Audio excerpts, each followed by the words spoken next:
Hello, everybody, and welcome to another episode of Record Live. We have a very special guest with us today. We have Jared again, as usual, and we have Dr. Jennifer Schwirzer. Hopefully I said that correctly.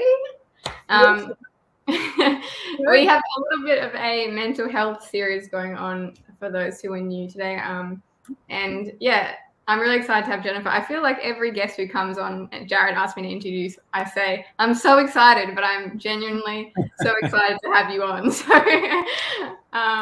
yeah, before we get into things, Jennifer, can you just tell us a little bit about who you are and what you do? Yeah, I'm a mental health provider. I do mental health coaching virtually, but kind of moving away from that into managing a whole network of mental health providers under the URL abide.network or the brand abide.network. And to get there is put abide.network in a search engine. It'll take you to the website. We have close to 50 coaches, and Zanita is one of them. We believe in a community health model and also a discipleship model where when people get help, they also give help. So there's a little bit of, we ramp people up to be able to help people with mental health. We really like to teach and empower, and we just do all kinds of stuff. We have mental health coaching, we have free support groups, we have workshops and virtual workshops. And sometimes before COVID, we used to have in-person workshops. We may get back to that someday. And we have a Friday night Bible study called Food for the Heart Bible Study that started at the beginning of COVID and continues to this day. It's a proper virtual church. So we have a lot going on under the umbrella of Abide.network, and that's what I'm about. What was the question? That was good. That was a good answer. Just a little bit about yourself, but I think I really like your emphasis, as you say, on mentoring and discipling and developing people. And that's not every mental health provider is created equal in that sense. Not everyone's doing that and investing back into community. So that's kind of unique as I see it. But just if you don't mind, can you tell us a little bit of your why? Like a lot of people have a lot of reasons to go into this sort of area. Why did you choose to do this? Mental health.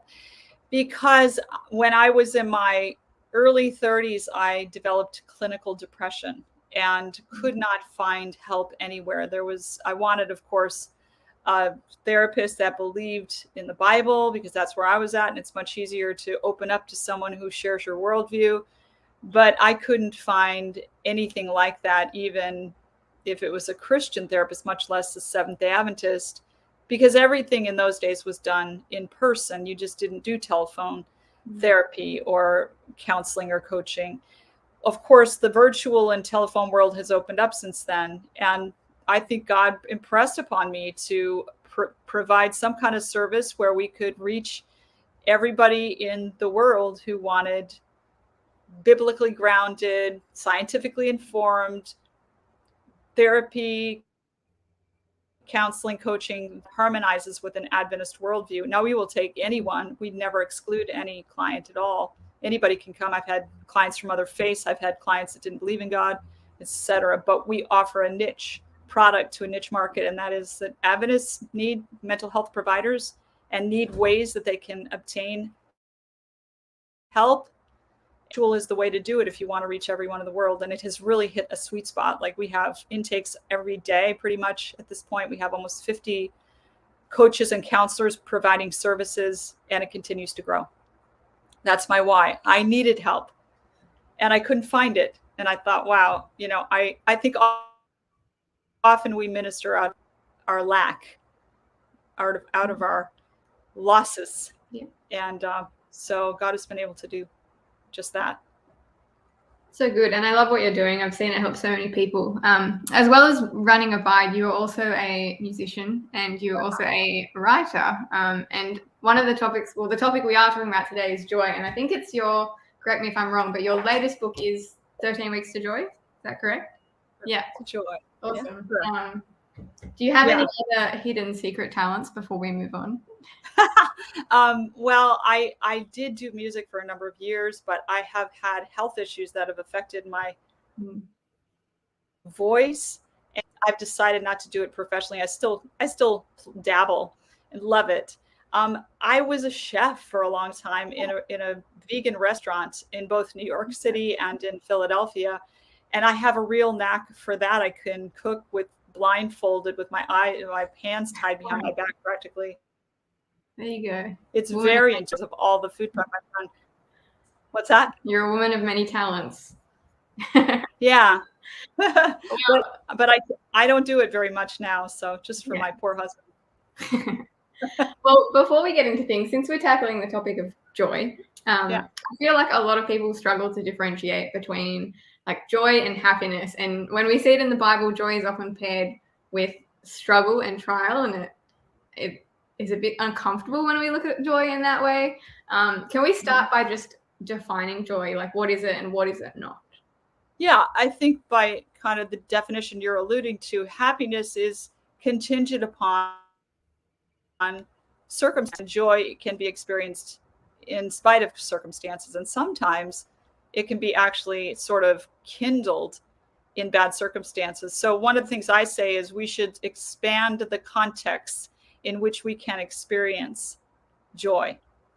In other words, it doesn't have to always go well to experience. I like to give people the example of my car breaking down. And, I was at a really poor stage of my life. I was working an internship and I wasn't getting paid. And I was just started in with, oh God, why now? Why me? And all of a sudden I decided, you know what? I could just have fun with this. I could have fun with this if I wanted to. And I got up on the roof of my car and started singing, waiting for the tow truck to come. And when the tow truck came, I jumped in the cab and chatted up the guy and smiled when he gave me the bill. I mean, I just decided I would be happy. And that's, I think, how joy differs from generic happiness, is you can experience it in spite of, and sometimes almost because of bad circumstances. Yeah. Love that. I heard someone explain it like happiness is like external to you, something you're seeking or something that happens to you, whereas joy is a choice like within you. And I think that's why it's so important as Christians to find joy, because it's quite a theme in the Bible, isn't it? Like this idea of joy and trying to seek it. Can you unpack a little bit what you see as the biblical sort of? Yeah. There's a guy that is I can't life model. I'm forgetting his name, but anyway, he has this approach to relational psychology, and he has a book out called Return to Joy. Return to Joy, and his is that we were created. That's how the human psyche is constructed, is to have continual joy. Well, obviously, in a sinful world, if you have continual joy, the men in the white coats are going to come, because you don't want to be happy in the middle of a burning building, for example, or in the middle of pandemic or whatever. But you want you test reality, but you can always come back to it. So you may go off into negative emotions for a period of time, but you will come back to joy. And that's kind of your stable stopping place, if you can say it that way. And I think he's right. I think Wilder is his name, Wilder. And I think he's right. I think we were created for eternal joy. Sin has indefinitely or continually, but we can always return back to that state of joy. So we are going to have some negative emotions. And one part of helping positivize emotions is counterintuitively enough to normalize negative emotions. Because what happens if people don't normalize their negative emotions is they start developing secondary disturbance, where you're disturbed and then disturbed about being disturbed. In other words, I should never be sad. I should never be afraid. I should never be angry. You're going to become more distressed because you've made those rules for yourself. So part of having more positive emotions is normalizing negative emotions. Once we do that, though, we can then try to cultivate those positive emotions. So I don't know if that answers your question. Yeah, it reminds me of something. I'm not sure if you've ever heard of the term called the Stockdale Paradox. Have you heard of that? The Stockdale Paradox. We'll unpack it. Yeah, it was coined during the war by a man who was held in prisoner of war camps in Vietnam, and he wrote a book about how he survived and what he observed through people who did survive or who didn't survive. And he said in his book, the ones who didn't survive were the extreme optimists who would say, we'll be out by Christmas, and then Christmas would come and Christmas would go, and they would get disappointed, and then they would be like, we'll be out by Easter, and then Easter would come and Easter would go, and they basically died from like disappointment and broken hearts. And so I think is what you're saying, it's kind of about managing our expectations as well. Like, is that part of it? Yes. And what happens to so many people, and particularly Christians, is something bad happens and they're like, God let me down. Life is terrible. Expectation of God. He never said we wouldn't have difficulty. In fact, he said we would. And so part of what we have to do to get past that disappointment factor is adjust our expectations. And that's part of growing up. I've been through long stretches of time when I had false expectations. Just like the people you described, I became disappointed because life just didn't meet them. And that can cause depression. It did in my case, where I was really, really depressed because I thought God would let it make everything go well for me. Then I started developing health problems and I felt rejected by God or abandoned by God. But that was not because of him. It was because of a false expectation. This is a bit of a curly question for you, but just speaking about those false What does curly mean? I'm not Australian. Sorry, probably an Australian term.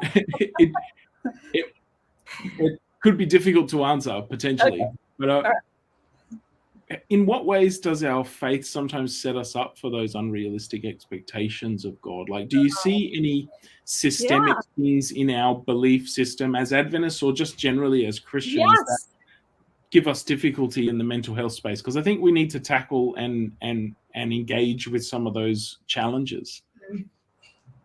Think about how children's books are written. Kids are dyed-in-the-wool taught that if they do everything right, good is going to come to them. And you can't completely disavow that. I mean, it's true on a certain level that when we make good choices, it creates a trajectory in our lives toward good things happening. But there's always that element of chaos in life on earth, and things are random and come out of nowhere that have nothing to do with the choices we've made that come upon us. And in those little children's storybooks that say, well, if you're just unselfish and a good little boy or girl, then you're going to get an extra dessert, or you're going to get an angel by your side and you're not going to get hurt, or whatever. I mean, I think it's cool to teach about angels and God protecting us. And we do have to sort of cultivate that sense of trust in God's presence, and whatever comes, he'll make it good in the end. But on the other hand, we need to tell kids, very frankly, life is awful sometimes. Things hit that come out of nowhere. And I think we could stand to incorporate more of that. Don't you think, in our children's literature? You know? Surely. So, what about when we become adults? And so what you're saying is some of those idealistic faith ideas stick with us, and then our world gets rocked. Basically, our foundations are torn apart when something bad, really bad happens.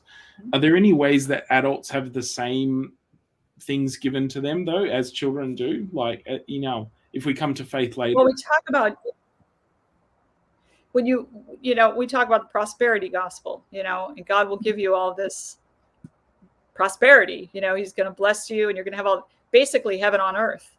I don't think that in my church you hear much prosperity gospel type stuff preached, but I think we all have an element of that in our psyche, where we want an insurance policy kind of God, where we sign on and we expect something in return.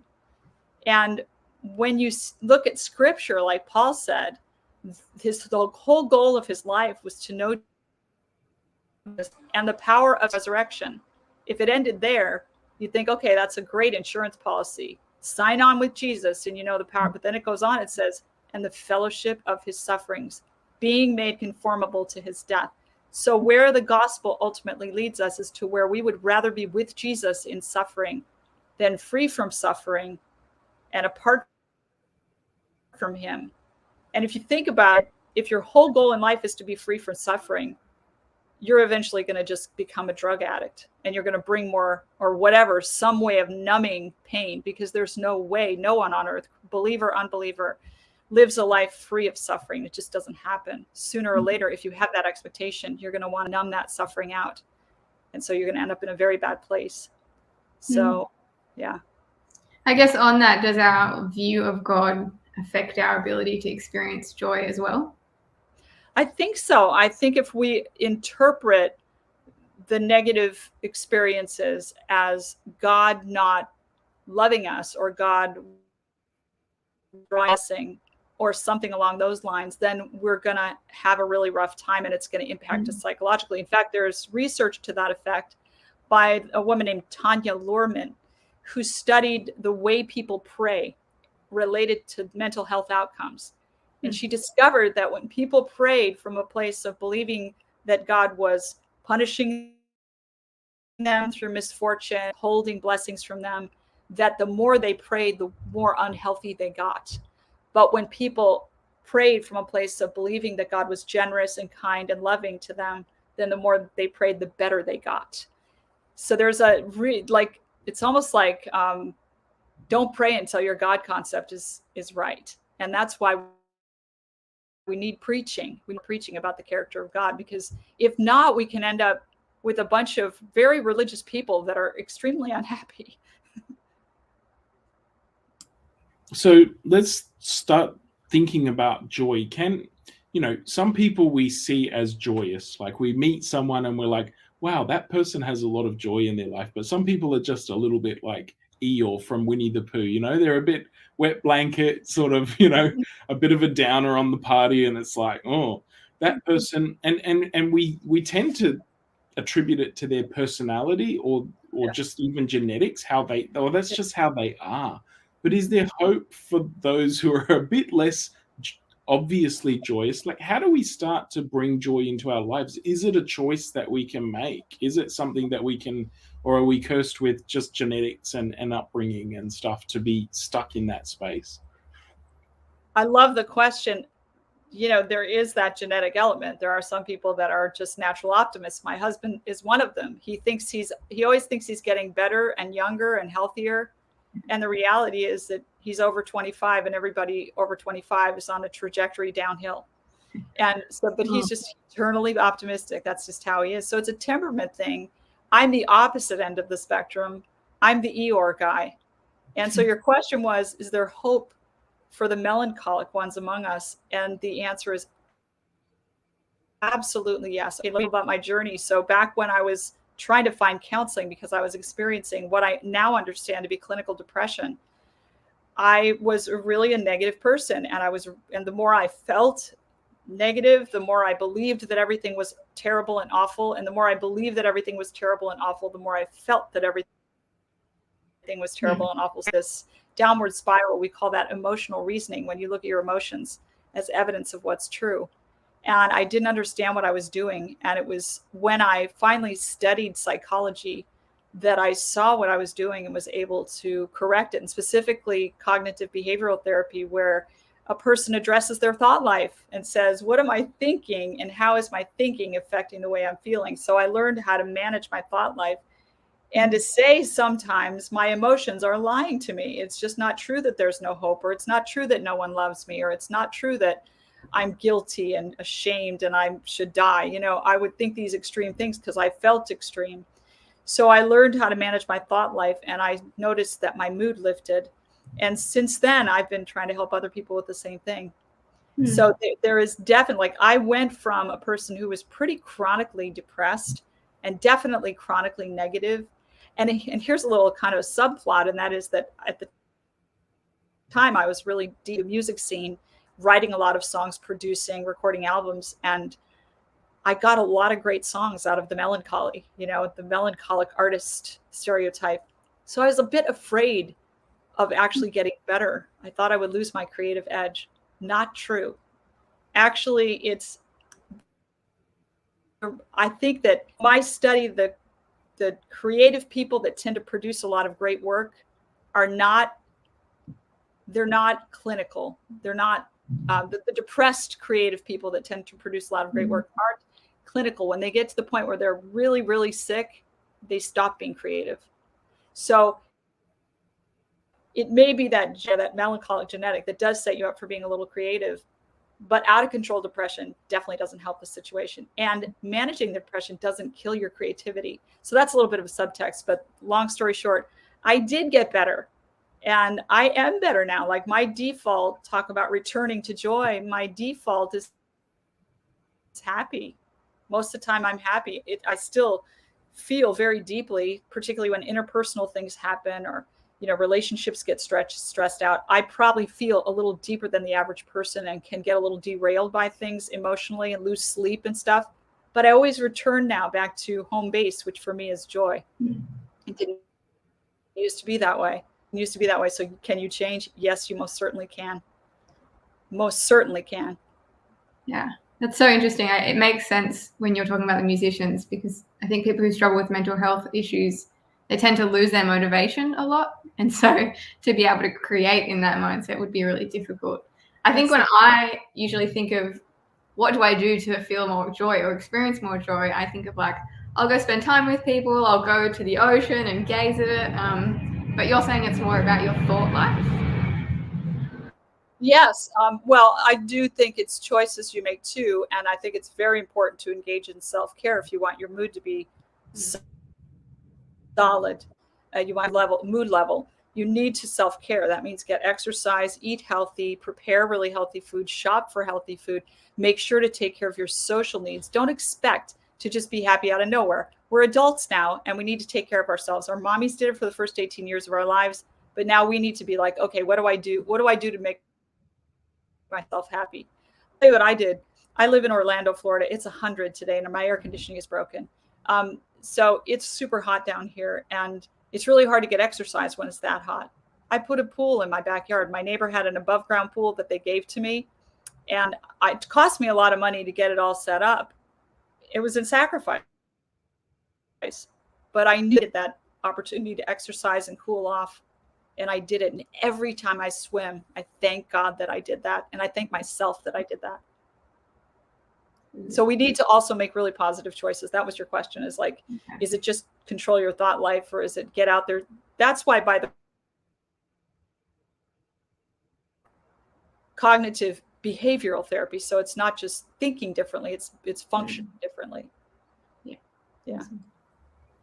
Can you give us some, and I know you've written whole books on some of these things, but what are some easy to implement sort of steps that we could maybe even take today that could start to change our outlook and find joy in the everyday? Yeah. I would incorporate the self-care. Don't think that it's an option for you to neglect or worse yet, harm yourself in any way. The analogy I use is if I had a rusty bike in my yard and I throw it in the dump, would that be okay? Of course it would be okay. If I did that with my neighbor's bike, would it be okay? Of course it wouldn't be okay. Why would it be okay for me to throw my own bike rather than my neighbor's? Because I own my bike. Well, the reason people beat themselves up or neglect themselves is because they think they own themselves. They do not. God owns them and they have a responsibility to care for themselves. So even if you don't love yourself or care about yourself enough to care for you, do it for God until you can actually do it for yourself as well. And so that's number one. Then the other is I would start with managing your thought life using a simple exercise that I wrote called FAR. Think of it as put these things far from you. Find, argue, and replace. Okay, so the first thing is you find whatever the event is in your life that bothered you, and then the feeling, you find the feeling, identify, i.e. find the event, the feeling, and then finally the thought. What are you thinking? Try to identify what you're thinking that is tripping you up. Then you argue with it. In order to argue with it, you use a list of, and I'll give you a term to put in a search engine, distorted thought styles, and then put CBT, like cognitive behavioral therapy. So distorted thought styles, CBT, and identify which of those distorted thought styles you're using. So for instance, things like catastrophizing, making things worse than, or overgeneralizing, thinking if someone has one trait, it must be their whole self. Black and white thinking, either someone's a good guy or a bad guy, nothing in between. These are all distorted thought styles that people engage in. Real common one for people with depression is emotional reasoning. My emotions are telling me the truth. My emotions are standalone evidence of what's true. That's a distorted thought style. Also, mind reading is a big one. In when people are depressed, they think they know what people are thinking. They often think people don't like them or whatever. So you identify which of those distorted thought styles you're using. And once you do that, then you go on to replace that thought with that's more nuanced and detailed and truth-based. You don't leave out the negative, because the reality is life is tough. Like Zanita pointed out, people are too optimistic. They lose it on that score. But so tell yourself the truth, what's really going on, but don't negatively skew it. Give an accurate picture. It's sort of like when you use that exercise, it's sort of like you're walking on the dark side of the road, and you're not going to the other side of the road where it's just sunshine, but you're kind of going in the middle. So you don't get scorched by the sunshine, but you're also not in the doldrums. You kind of stay in that sweet spot in the middle, and it can really level you out to do that. That's really helpful. Find, argue, replace. FAR. Yeah. Can you talk a little bit about the role that people have in our experience of joy? Because I think when it comes to mental health, there seems to be this idea that when you're healing from something, that you do that alone. Like you see the counselor, you do your journaling, you work on your thoughts. But when I think about like my own personal journey, the thing that's been the most healing has actually been like the people who have come around me. And so what's your thoughts on that? Like what's the balance? Yeah, I think we do need people. People need people. And what I tell people that are struggling with, for instance, mood disorder or some event that happened that's really blown them off course, is I say come up with a 1-sentence version, a paragraph version, a page version, a chapter version, and a book version of what's happening. Write them down. And then select the right version for the right situation. So if it's just an acquaintance, someone you don't know well, and they say, how are you? Instead of saying, fine, you say, actually, I'm struggling with some things, but I'm getting better, and I'm praying, and I know God's going to see me through. 1 sentence. The 1 paragraph version is a little bit longer, a little more detailed, a little more personal. And then the page version is going to be a little more. And then the chapter version is your best friend, and you tell them. So you count how much you say to people, because what happens with people with depression is they isolate, and they have this huge sort of roaring pain going on inside of them, and there's so much commotion internally. And then there's these people that have no idea what's going on inside of them, and they start feeling dissociative. I'm living in a totally different world than the people around me, and then they start isolating because they can't handle that feeling. What has to happen is that person has to break through that veil, so to speak, and start to let the people around them know that they're struggling. And then really pray that you calibrate it. Don't overwhelm someone you don't know very well with too much detail. But then don't undershare either. It's finding that sweet spot where you're sharing enough, but not oversharing. And didn't you find, Zanita, that was helpful to start being honest with people about what you were going through? Yeah, absolutely. I think at the beginning I tried to take it all on myself, and I was like, I don't want to burden people. Like this is too much. Like because everyone knows me as this joyful person, and so. But yeah, definitely once I started letting people in, it was when I started to feel like I was actually healing or making progress, I think. And people typically know that you're going through something, and they kind of want to know what's really happening.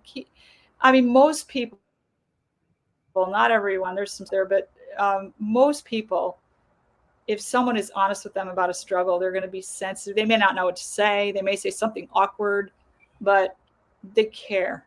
A lot of people care.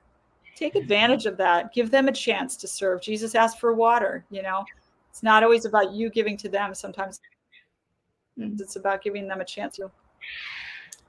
I think when you open up with people in that way as well, it actually strengthens your relationship. And then in the future, they feel comfortable coming to you about things. And that's biblical, to bear one another's burdens and so fulfill the law of Christ.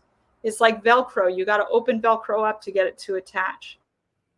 Good analogy. And we're not going to attach to one another effectively if we don't open up and show what's inside of us. I really like that idea of allowing others to serve, giving them that opportunity as well, and finding healing through community. If we are someone who is journeying with someone who's struggling, we may not be a professional, and we should encourage them to seek professional help, obviously. But are there any ways we can help bring joy to people, or help them find some joy if we're sort of supporting a friend or a loved one who's struggling with their mental health? Maybe it's not full-blown clinical depression, but they're just going through a really rocky patch. How can we support them in that space? Yeah, you mean someone's kind of down in the dumps, how do we get them through? So first of all, you have to kind of determine if they want to get better. There are forms of depression where people basically built their personality around being Eeyore, like we say, and so that can be frustrating. And the only reason I'm mentioning that is not to put those people down, but to say if that's what's going on and you're just really determined to help them and nothing works, it might be because they really don't want to change.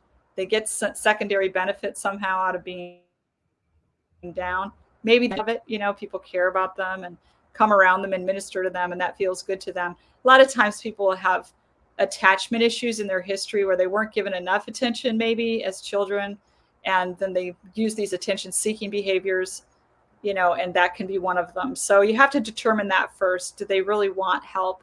If they really do, I would say help them, like send them to abide.network.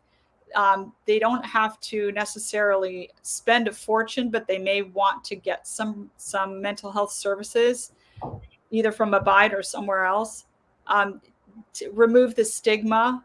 Tell them, I've seen a therapist, or I've seen a mental health coach, or I've been to workshops. I've needed help with my mental health. Be honest with them about your own journey. And remove the stigma, and then help them. A lot of times it involves helping them find help, because when people are down, they don't have enough self-worth to even try to feel better. So you may have to come alongside them, but that can get frustrating because sometimes they're super self-sabotaging, and everything you try, they'll find some way to wreck it. So just be ready for some disappointments if you're going to get into that line of work. But then there's going to be those people that are super responsive and grateful and really do get a lot out of the help that you give them. So the most important thing is to come alongside the person and really listen to them. There is no whole lot of listening in our world today. There's a lot of talking, people talking past each other, people giving their opinion about things and then fighting. But there's very little really true active listening, and that just listening can be hugely therapeutic. Now you have to be careful with that too, because there's people that'll complain, and they'll actually be reinforcing their own negative thought cycles, and you'll be helping them do that. So it's not easy to figure out exactly when to draw that line and when not. But I know, at least for me, that there have been times in my life when I just needed someone to listen. And it wasn't that I was going to complain indefinitely. It was that I just needed help through something. And finding that person who is willing to listen was just hugely helpful. And the best way to do active listening, it's very simple. Use the acronym EAR, E-A-R. Empathy equals ask and reflect. You do two things when you're using it. You ask questions out of a place of curiosity and love. Open-ended questions. They usually begin with what or how. So how have you approached this situation in the past? How are you feeling about this in contrast to the way you felt about that? What kinds of outcomes are? Those are some open-ended questions, So ask those open-ended questions. And then I'm back on the EAR acronym. Empathy equals ask and reflect. So the reflect is saying back to the person what you heard them say, simply paraphrasing what they're saying. Or sometimes it's listening for a while and then saying, okay, wait a minute. Make sure I have this right. And say that's just the best thing. I mean, I use that all the time, that active listening technique, because it's life-changing. It's relationship changing. It's conflict resolution changing. It's amazing. And so I would just use that with people that are struggling with mental health. Just let them know you're listening and work from there.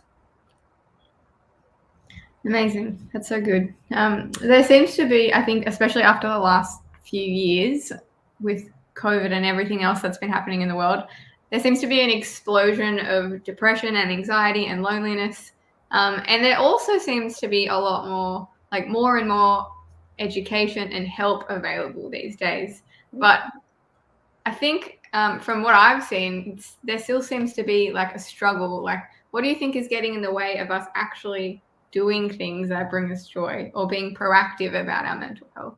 Do you think it's that mentality you were talking about? There's a self. People want to stay there, or yeah. Well, that, and also the bike, where you don't value yourself because you don't realize how much God values you.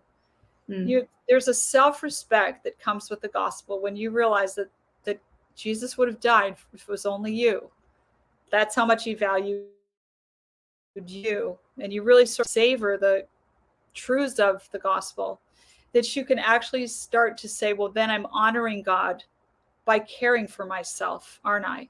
Because he cares about me, but he doesn't have hands and feet like I do. So he can't make a nice meal for me. He can't draw a bath and put Epsom salts in it. He can't pick up the phone and call an old friend. He's not going to do those things for me, but he would like me to do them for myself because he died for me. So I think that that's the biggest hurdle, is just valuing yourself the way God has valued you, or at least moving in that direction. That's a big reason why people, think about it. The way that we as human beings get our social battery charged is through eye contact, looking in people's eyes and interacting with them in a social context, face to face. That all went out the window with COVID, and people were just literally like emotionally deprived. They had literal neurotransmitters that were compromised in their brains because of the weirdness of all the quarantining and stuff. So that's why anxiety and depression went up, or at least part of the reason. So we need each other. That's a basic truth axiom of human behavior, is that we need one another. So I don't know what I'm looking for.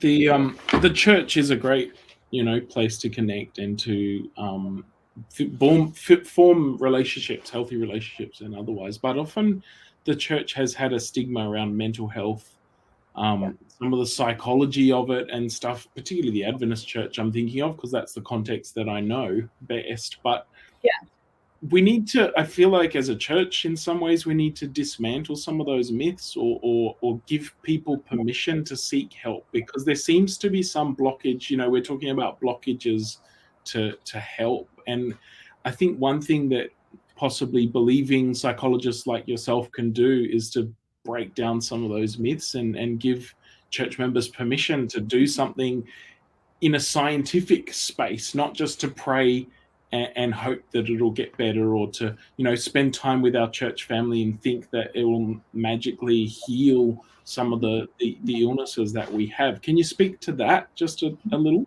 Yeah, I think you're absolutely right. I think we need to lift the stigma on mental health. When I first wrote my first 13 weeks book, was 13 weeks to peace, and then it was 13 weeks to love, and then 13 weeks to joy. So when I wrote my first book, the title that I chose for the book was Jesus Psychology. And the press told me, you can't psychology in the title. It'll kill the sales of the book. Because even in Adventism, which doesn't make sense, because Ellen White wrote reams about human psychology. It reams, but for some reason that fear of psychology entered into even our religious life. And they said it would kill the sales of the book. So I acquiesce. I like the title Jesus Psychology much better. But anyway, that's a factor. And the way we can, I think, lift the stigma is to start having mental health interventions that have a biblical grounding, that in and of itself will help people feel more open and willing to try things. And think about it, psychology, the field is very saturated with new age ideas and far, sometimes some really strange progressive ideas, strong worldly tendencies. There's a lot of great people in the field, by the way, that are just really unselfish, people that just really want to help people on a deep level. And so I don't disparage the field entirely, but there are worldly elements and there are approaches to psychology that are very grounded in new age and spiritualistic concepts. So you can sort of understand why there'd be some reticence. The way that I like to address reticence is to remove it and say, well, what can we do with this counseling model to make it acceptable?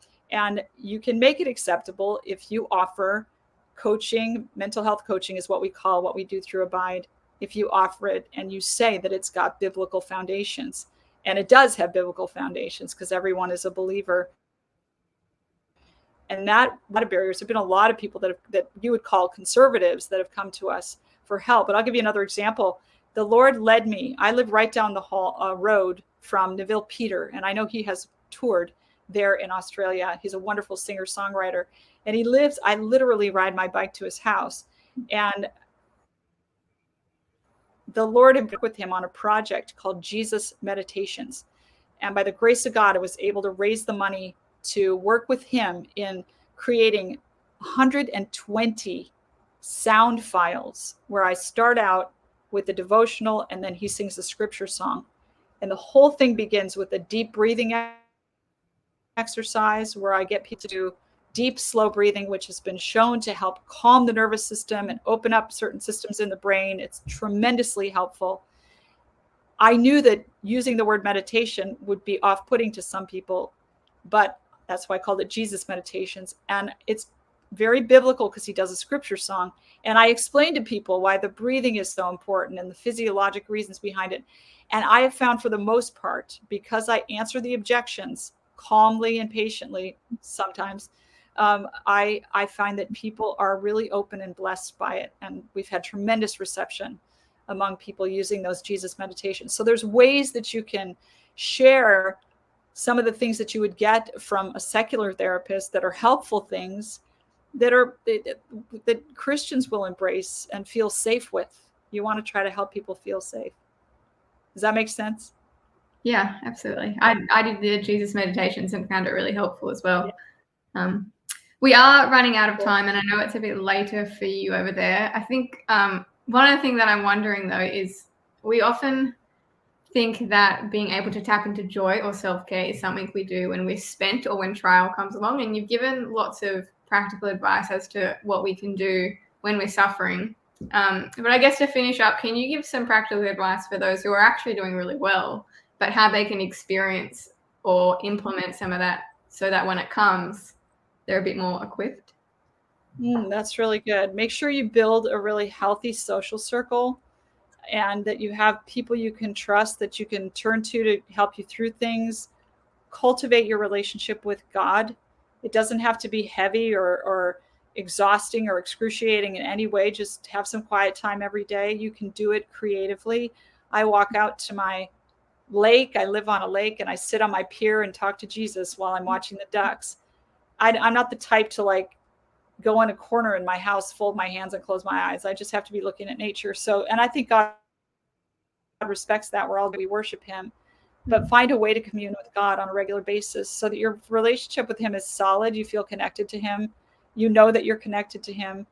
And then when trials come, which they inevitably will, you'll have those resources at your command. I think those are a couple places you could start.